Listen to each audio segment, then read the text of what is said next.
saber qual é a diferença entre um SPDA estrutural e um SPDA não natural. E também queria saber qual é a vantagem de um em relação ao outro. Larissa, respondendo a sua pergunta, a diferença entre um SPDA não natural, veja bem nessa maquete. O SPDA não natural, as descidas, elas são por fora da edificação, como vocês podem observar na maquete, né? Então, todas as descidas de um SPDA não natural, elas são feitas externa à edificação. Essa é a primeira diferença. O SPDA estrutural, né? Então aí está o SPDA não natural. O SPDA estrutural, as descidas, elas são dentro da estrutura, como vocês podem observar aqui nessa maquete, onde a gente tem uma maquete onde eu tenho no meio das colunas um R-bar, né? E o fechamento em cada pavimento, né? Então tem lá embaixo no pavimento térreo, no primeiro e no terceiro pavimento. Então a diferença é que as descidas são embutidas na fundação. Então esse esqueleto aqui representa um SPDA estrutural. As outras diferenças e vantagens eu vou apresentar logo a seguir relacionado à resistência de aterramento e à eficiência do sistema. Olá, respondendo as diferenças e características entre SPDA estrutural e não estrutural, vou complementar, né, as dúvidas colocadas pela Larissa e todos que têm colocado sugestões no canal do YouTube para que eu pudesse fazer uma pequena aula mostrando as diferenças e características entre SPDA estrutural e o SPDA não estrutural. Bom, SPDA estrutural e suas vantagens. É sabido de todos vocês que a NBR 5419 de 2015, sua parte 3, essa norma, ela estabelece e incentiva o uso, né, das armaduras de concreto, né, como parte integrante do SPDA natural. Isso deve ser estimulado desde que sejam seguidas as recomendações dessa norma, tá? Aqui é NBR 5419, tá? De 2015.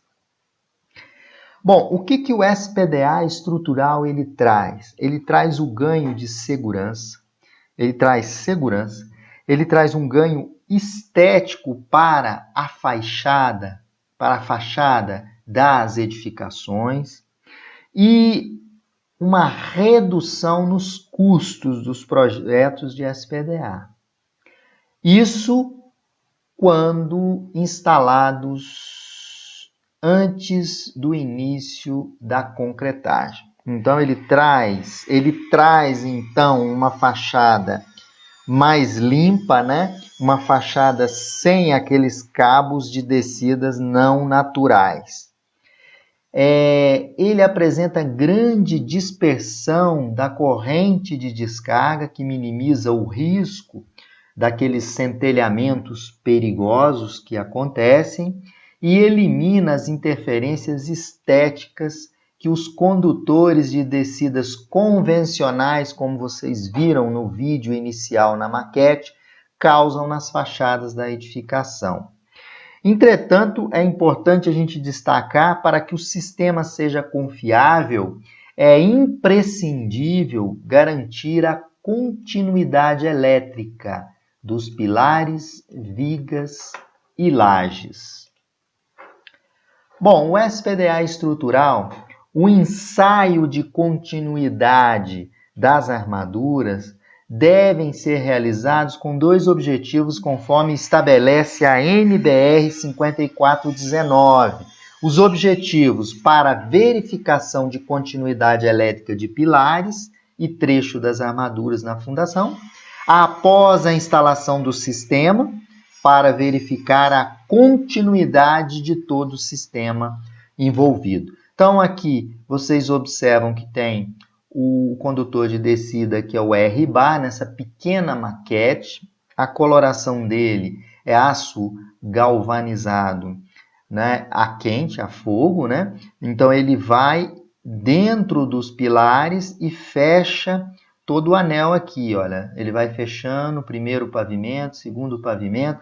E, obviamente, aqui embaixo, na minha maquete, tem as estacas onde esse eletrodo natural ele desce até as estacas profundas lá da minha edificação. Então, é importante os ensaios de continuidade para verificar a continuidade do pilar e trechos da armadura, né? Essa é a primeira verificação, e após a instalação do sistema, fazer essa medição de continuidade, onde é feita através do miliomímetro, que vocês podem observar aí que eu fiz algumas aulas mostrando os ensaios via o miliomímetro. A resistência de aterramento do SPDA estrutural. É sabido que a resistência do solo, né, a resistividade do solo até uma profundidade de 1,5 metro, ela sofre variações em torno de 60%. Então, ela sofre variações sazonais em torno de 60%, mais ou menos 30% em torno do valor médio da resistividade.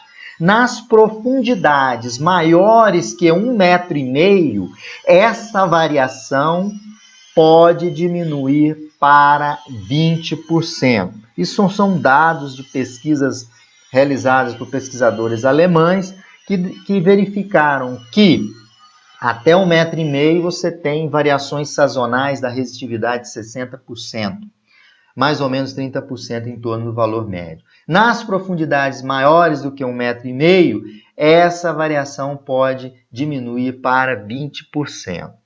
Quando se utiliza o SPDA estrutural, o eletrodo de fundação não se acha em contato direto com a terra, mas por meio da camada de concreto que o envolve. O concreto, pessoal, ele conserva o calor e certo teor de umidade,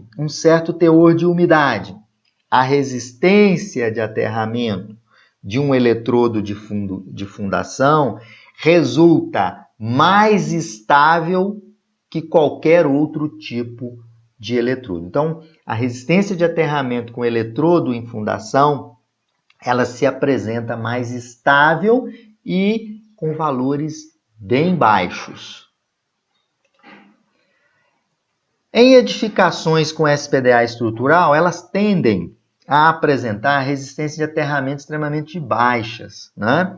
A Associação de Concessionárias Alemã de Engenharia de Energia Elétrica, né, é a VDEW, né, que é uma associação de concessionárias alemãs de energia elétrica, ela estabelece uma equação para que você calcule o aterramento, né? É um método bem exato, né, que permite você determinar qual é a resistência de aterramento.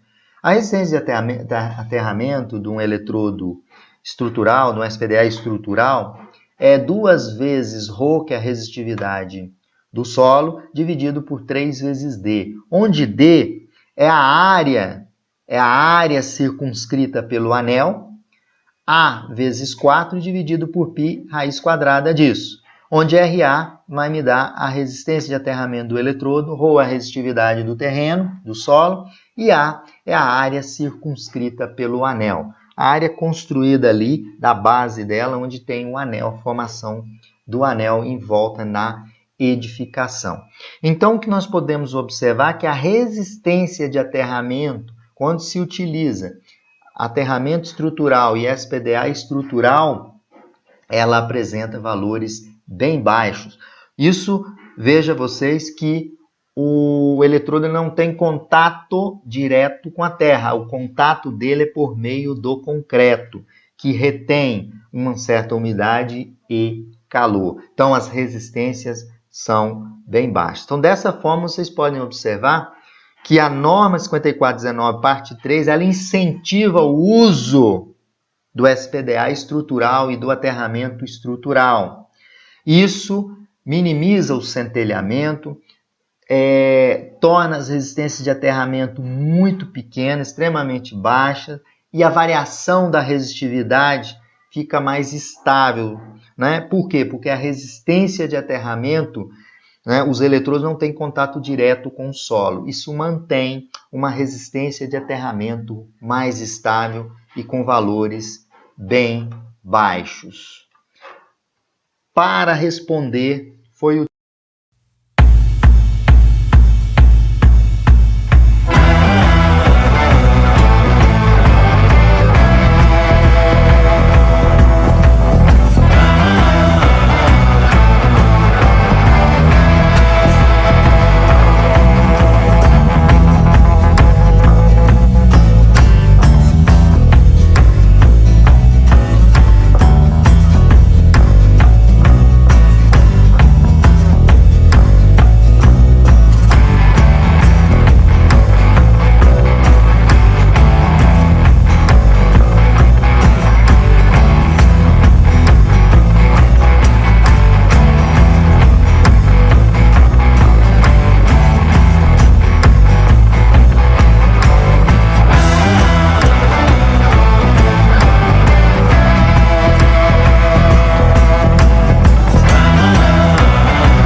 Oi pessoal, nós estamos aqui na Coagril fazendo uma inspeção no SPDA e o engenheiro aéreo está lá na cobertura. Daqui a pouco eu vou subir e agora nós vamos fazer a medição de aterramento e as inspeções.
Então, pessoal, nós vamos fazer aqui na Coagril a medição da resistência de aterramento utilizando o método de queda de potencial, que consiste em fazer circular uma corrente através da malha de aterramento sob ensaio, né, por intermédio de um eletrodo auxiliar que nós damos o nome de eletrodo auxiliar de corrente. E vamos medir a tensão entre a malha de aterramento e o terra, por intermédio de um segundo eletrodo, que a gente chama sonda auxiliar de queda de potencial.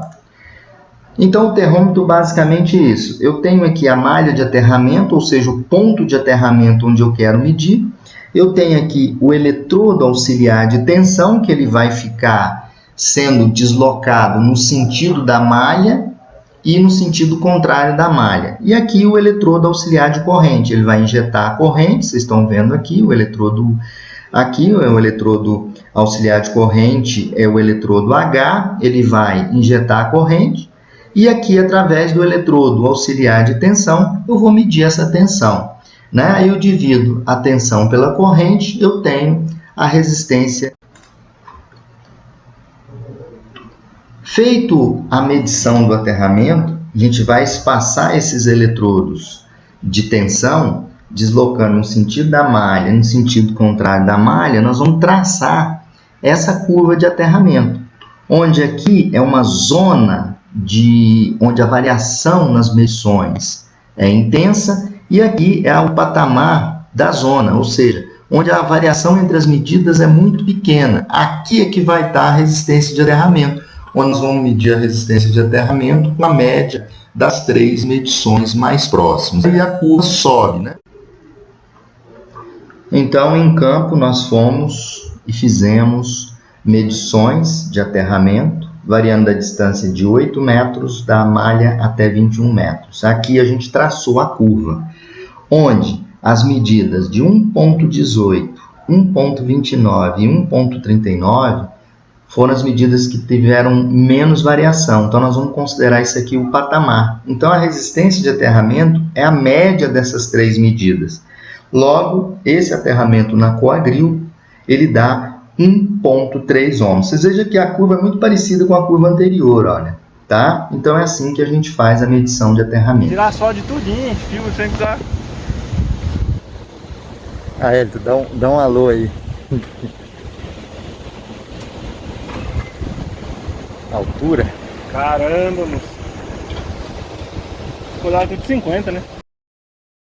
5419, na sua parte 3, ela estimula o uso das armaduras de concreto como parte integrante de um SPDA natural, ou seja, aquele SPDA que utiliza as descidas embutidas nas fundações. Isso deve ser estimulado desde que sejam seguidas as recomendações da 5419 na parte 3 do seu anexo F. Então, o uso das armaduras, tanto para o sistema SPDA natural, né, os seus subsistemas de descida, captação e aterramento, deve ser estimulado e sendo feito o uso das armaduras. O SPDA estrutural, nele, as descidas e o aterramento, elas são embutidas no concreto, ok? Ou você faz uso das ferragens das fundações como subsistema de descida, captação e aterramento. Eu tenho 2 fotos aqui. Uma é uma foto de uma pequena maquete de um SPDA estrutural, onde vocês têm aqui, né, uma edificação de 3 pavimentos, por exemplo. Nós temos aqui as ferragens mais escuras, né, e aqui no meio eu tenho o que a gente chama de R-bar, né, que é um aço galvanizado a fogo que vai dentro e preso nas fundações, ok? Isso é um SPDA estrutural, ou seja, aqui em cima no topo o raio desce e dissipa em toda a malha de aterramento, que é a ferragem embutida no concreto. Sabendo vocês que o concreto é um elemento semicondutivo, né? E quando a ferragem está mergulhada dentro do concreto, isso faz baixar bastante a resistividade do concreto. Isso faz fluir melhor a descarga, a corrente da descarga.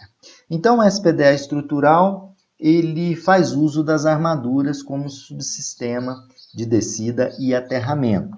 Como o volume de ferragem é muito grande nas edificações, isso torna os sistemas muito mais eficientes no tocante ao aterramento, né, no tocante às descidas e essa dissipação pelo sistema de aterramento. Porém, existem alguns detalhes que devem ser seguidos, principalmente a continuidade elétrica.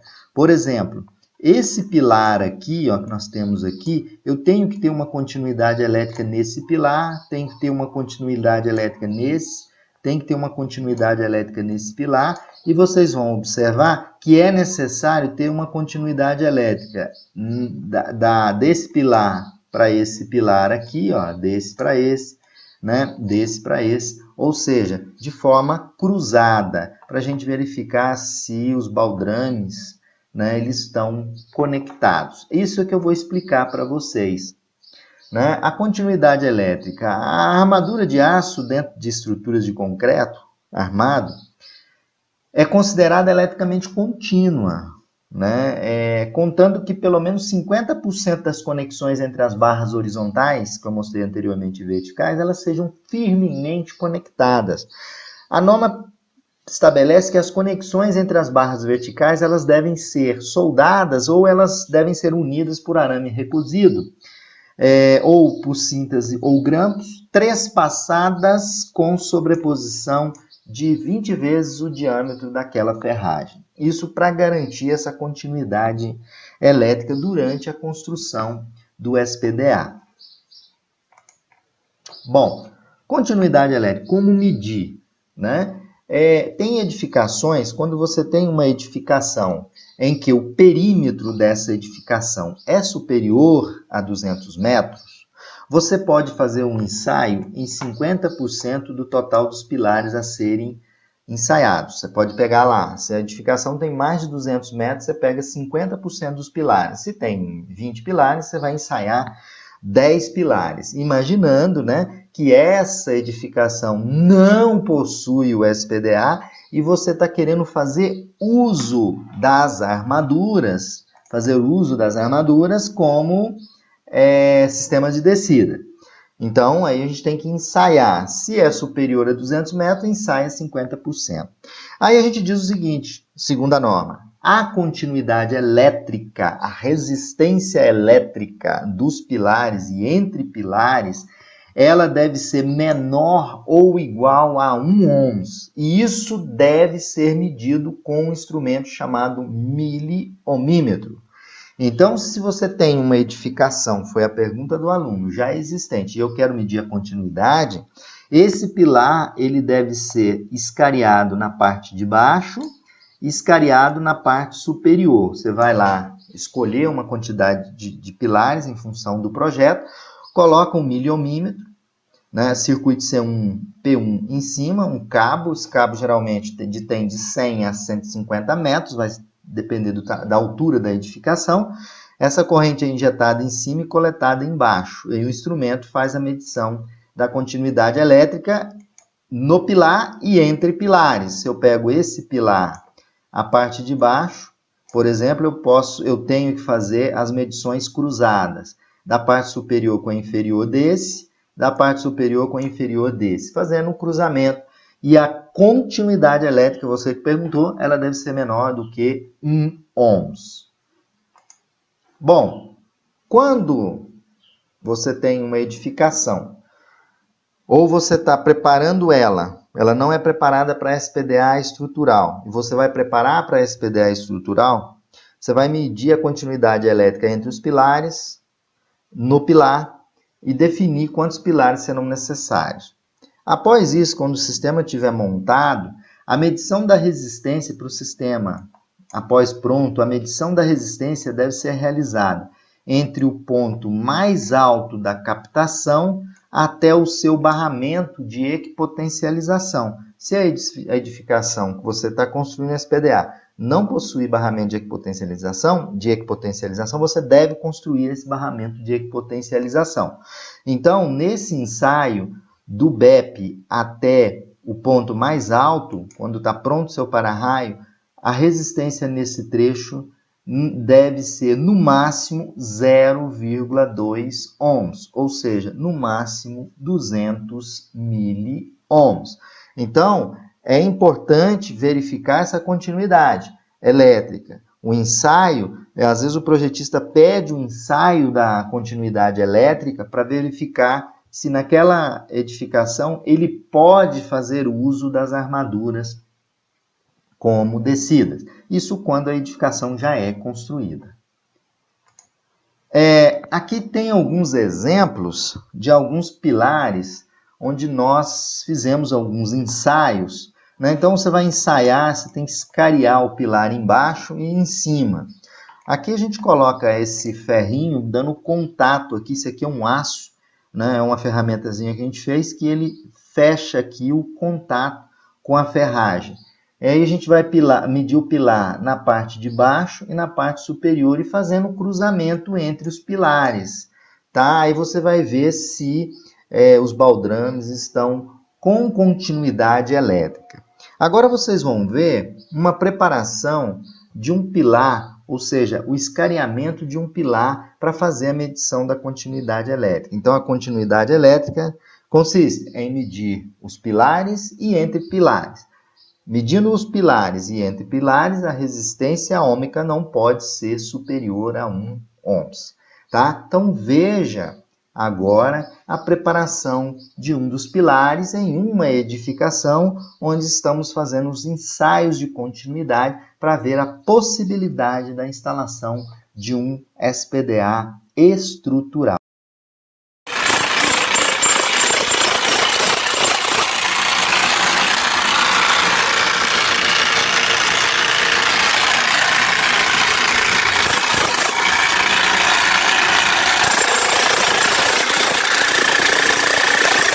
Bom dia, boa tarde, boa noite a todos vocês. Hoje eu vou mostrar para vocês como que a gente faz o conector para o ensaio de continuidade. O que representa isso?